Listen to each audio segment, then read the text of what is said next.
Hi, this is Barry Trexler with DenMat coming to you for our podcast on new product innovation. We're coming to you from Lompoc, California. It's a beautiful sunny day here. It is my pleasure today to talk with Dr. John Munro, who is the inventor of a new innovative medicated lip treatment, which is the topic of our call today. Dr. Munro practices at the National Center for Aesthetic Dentistry. He's been an active member of the American Academy of Cosmetic Dentistry for over 20 years. He's consistently been picked as one of the top dentists in the Brentwood, Tennessee area. We are super excited to have him today to talk about the oral Procare medicated lip treatment. So Dr. Munro, welcome. It is a pleasure to have you here. How are you doing? I'm doing great, Barry. I hope you are. Thank you for having me today. Super to have you. I wanted to talk about the oral Procare medicated lip treatment. You're the inventor. It is just a pleasure to have you. We just launched a product in market, and I think it's important that dentists understand what it is and what it treats. So can you tell me a little bit about what we're accomplishing with the medicated lip treatment? Oh, I sure can, Barry. I'm really excited. I know you guys are as well, but it's an amazing product, and it's not only very effective at treating and ending cold sores, but also preventing them as well. I've been afflicted with those rascals for a long time, and I came up with the idea of this gel because I'm a scuba diver, and I used to get outbreaks virtually every time I went, and it was really psychologically it was embarrassing for some reason, but it was also painful and uncomfortable. So I took some items in my office that I normally took for dressing wounds and intraoral wounds, and it just seemed to have an affinity for really ending these lesions, and in a short period of time. Well, so how long ago was this that you started realizing the issue, and when did you start inventing the product? Well, the first recollection I have was late 90s. Okay. And, life kind of happens. You have a great idea, but, you also have a family practice. And then we had a child and so forth. So it was always on the back of my mind, and we just used it in the office for patients. And one thing led to another. And I really need to refine this. This could be a great product for everyone. And as you know, that's not an easy thing to do. Right. And it's not an easy thing to get something to market. And I'm thankful that DenMat was as interested in it as I was. Yeah, absolutely. We're lucky to have the product. So what does it treat exactly, and how many patients are impacted? Well, the statistics that I can get from NIH and CDC and so forth, 50 to 80 million people are either carriers or have had outbreaks, or 20 to 40% of those patients have had outbreaks. Okay.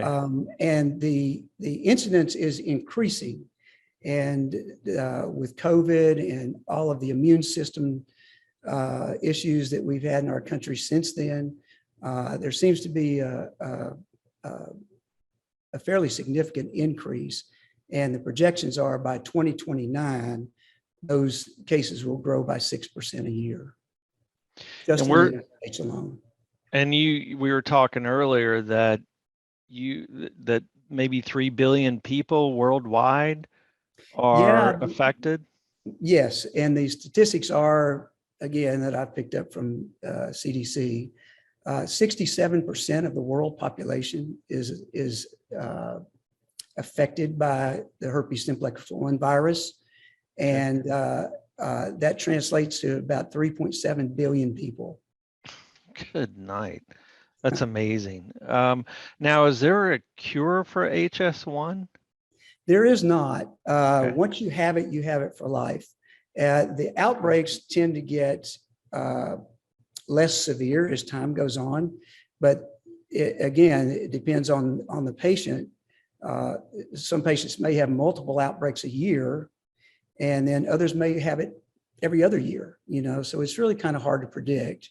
But having that available to serve our patients has really been a great practice builder and a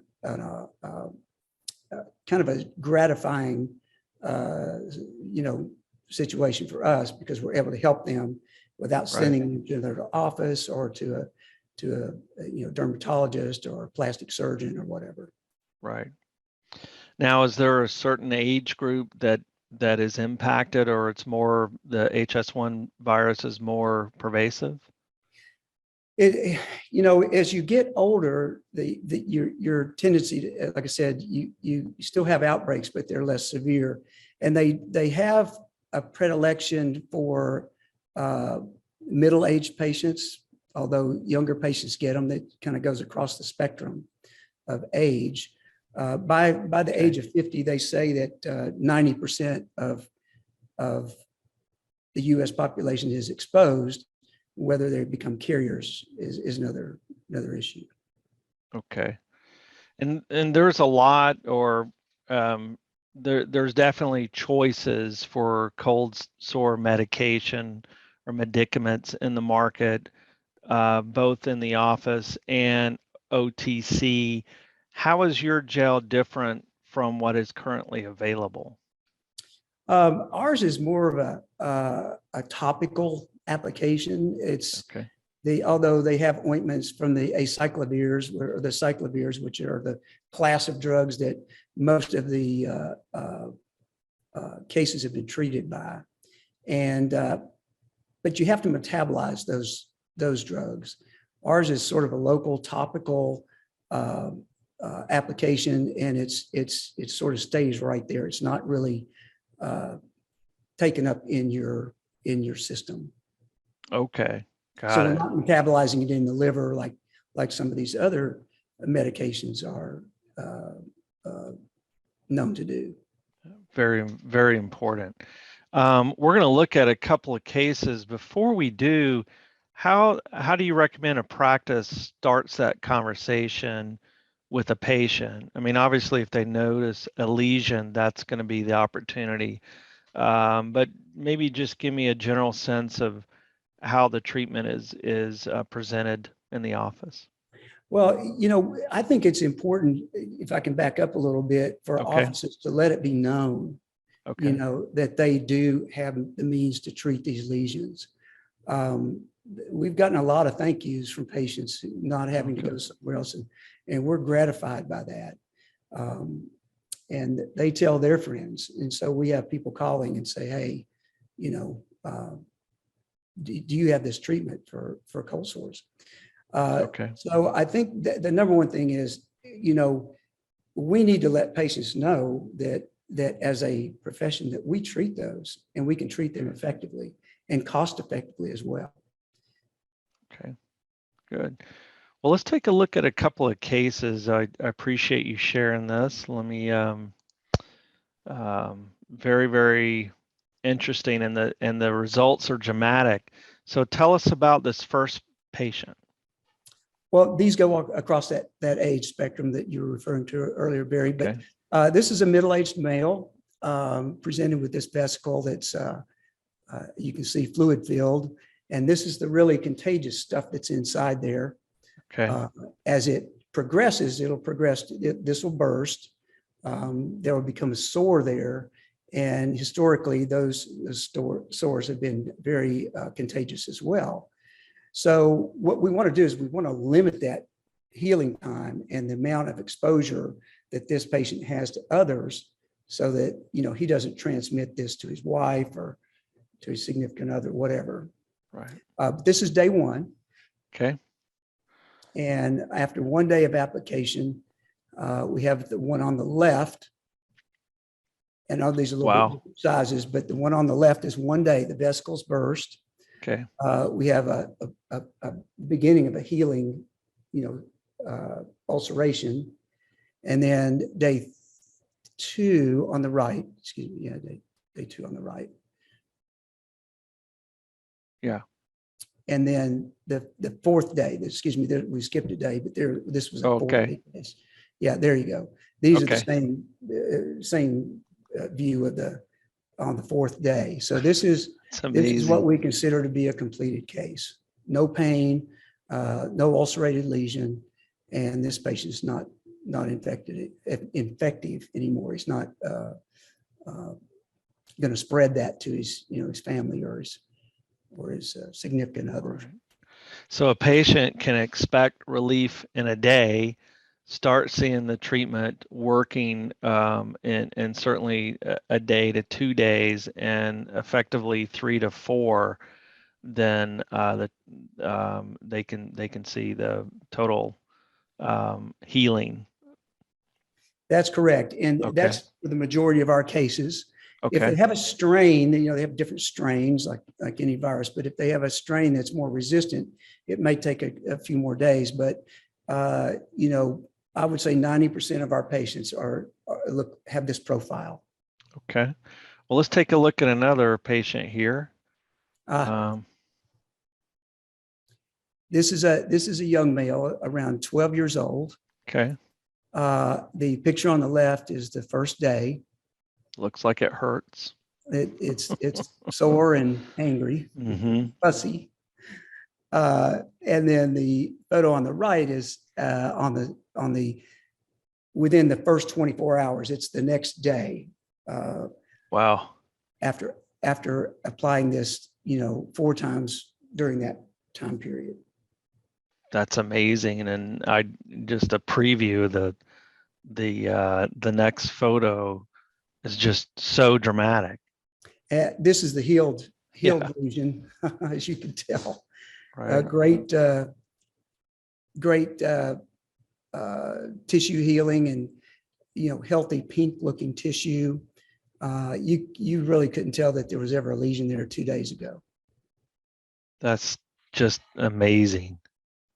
That's just amazing. Young patients tend to heal better, obviously, Okay. in lots of things, but this is just a good example of how that healing has occurred in just a few short days.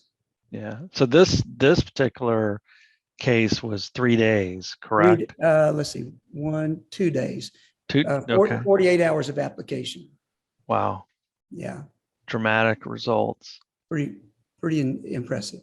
Yeah. Well, so it is available in market today to dentists and their practices, and through DenMat here, but also through our valued partners, Henry Schein Dental, Patterson, Benco, Safco, Burkhart, among others. So whoever the dentist works with will be able to find OPC medicated lip treatment. One thing I'll point out is that the price to the patient, the dentist will set that price, but what we see and what we are kind of recommending is about $18 per tube. Now, comparatively to Abreva, for example, when you break that, now the tube is a 9.9 ounce, 9.9 grams or 10 grams. When you break that out dollar per ounce, it's about $53 per ounce versus Abreva, which is about $135 per ounce. So more effective, cheaper, and the patient's going to heal quicker, which is the most important. So with that, Dr. Munro, thank you so much. This is very informative for me, and I'm sure our dentists who work with DenMat. So thank you. And again, thanks for spending a little bit of time with us. Barry, I sure appreciate it. And I appreciate DenMat and all you all have done to make this product a reality. And to all my colleagues out there, I hope it changes their practices as well and serves their patients as well as it has ours. So thank you very much. Thank you. We'll see you next time. Okay.